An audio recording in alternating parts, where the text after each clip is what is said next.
some of us are running on empty right now. We've been going so long that we don't run out of gas.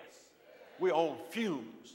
I don't know if you know what it feels like to run out of gas, but I have.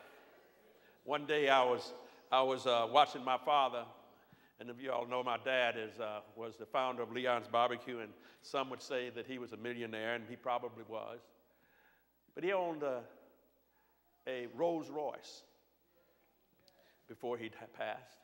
He worked hard, giving most of his money away most of his life, helping members of the family or what have you.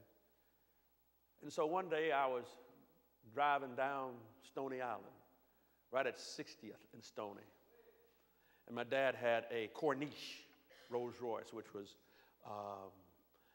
beige, and it let the top let down.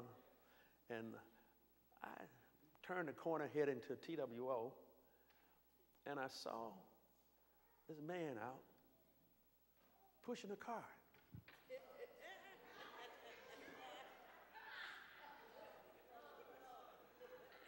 You know how it's too heavy for him to push this way, so he had to back up and push it. And I said, that looks like my dad.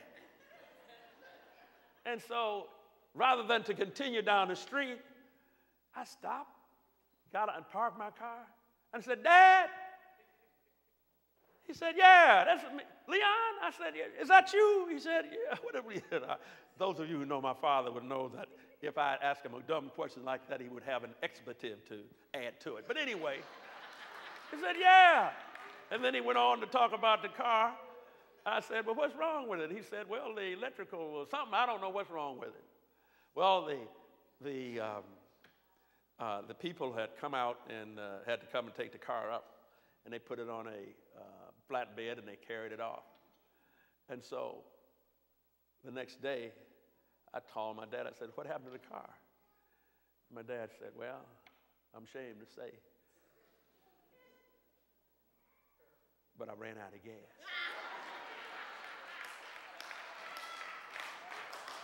Now, mind you, when he got that Rolls Royce, I had the nerve to ask him how many miles a gallon did he get out of the car.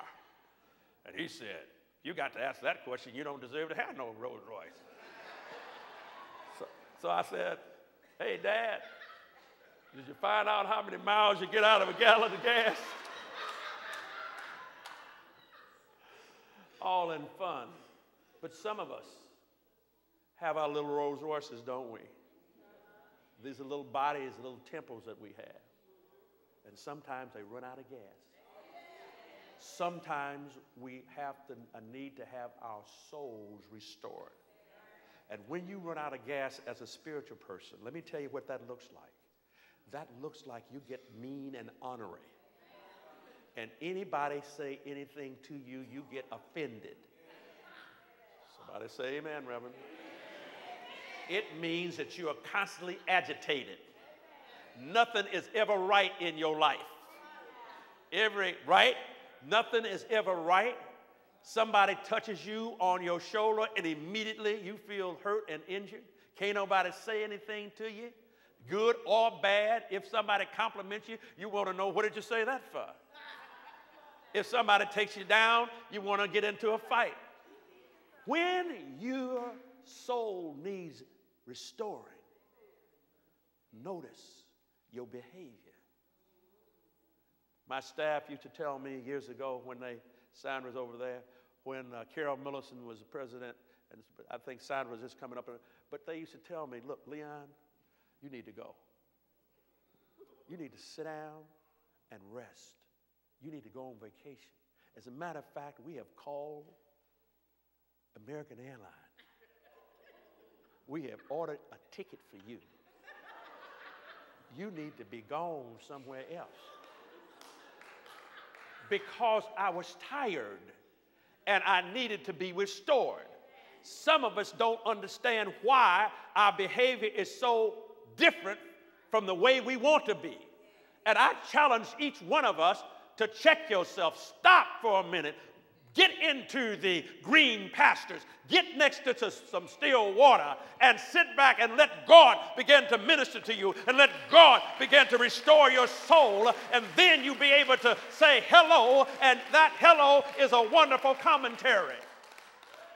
This is about behavior. Some of us don't know when we're tired. Some of us don't know how tired we are. But I want you to appreciate that when you get your soul needs to be restored, you need to have that spiritual gasoline from the Lord.